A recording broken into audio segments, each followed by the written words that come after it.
అందరికీ ఉగాది శుభాకాంక్షలు. ఉగాది అనగానే మనకు వెంటనే గుర్తొచ్చేది 6 రుచుల పచ్చడి.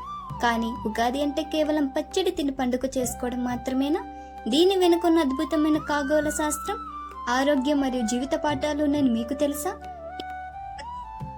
ఈరోజు మన తెలుగు క్లూలో ఉగాది వెనుకున్న ఇంట్రెస్టింగ్ క్లూ ఏంటో తెలుసుకుందాం.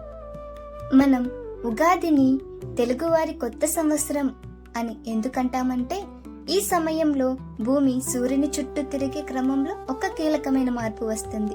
ఈ కాలమే వసంత ఋతువు అంటారు.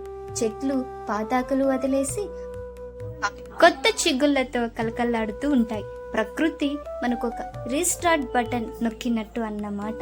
ఇక ఖగోళ శాస్త్ర ప్రకారం ఈ సమయంలో పగలు రాత్రి సమానంగా ఉండి భూమిపై కొత్త శక్తి అంటే న్యూ ఎనర్జీని మొదలవుతుంది. ఇక ఉగాది పచ్చడి విషయానికి వస్తే, ఇది కేవలం ఒక రుచి కాదు, మన జీవితంలోని 6 భావోద్వేగాల సమ్మేళనం. వేప పువ్వు చేదు, జీవితంలో వచ్చే కష్టాలకు సంకేతం. బెల్లం తీపి, మనకు కలిగే ఆనందానికి గుర్తు. మామిడి వగురు, కొత్తగా ఎదురయ్యే సవాళ్లు. చింతపండు పులుపు, మన ఓర్పుకు పరీక్షించే సందర్భాలు. ఉప్పు, జీవితంలో ఉండవలసిన భయం మరియు ఉత్సాహం.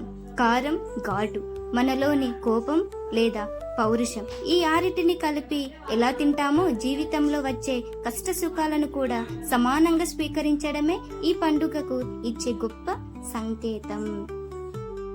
ఉగాది రోజున మనం చేసే పంచాంగ శ్రవణం అనేది కేవలం జాతకాలు చూడడం కాదు, రాబోయే ఏడాదిలో వర్షాలు ఎలా ఉంటాయి, రైతులు ఏ పంటలు వేయాలి, మన ఆరోగ్యం ఎలా ఉండిపోతుంది అని తెలుసుకునే ఒక పక్క ఇయర్లీ ప్లానింగ్.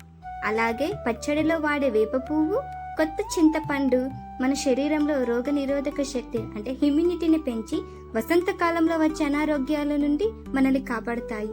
కాబట్టి ఫ్రెండ్స్, ఈ ఉగాది రోజున కేవలం పచ్చడి రుచి చూడడమే కాదు, ప్రకృతిలాగే మనం కూడా కొత్త లక్ష్యాలతో ప్రయాణం మొదలు పెడదాం.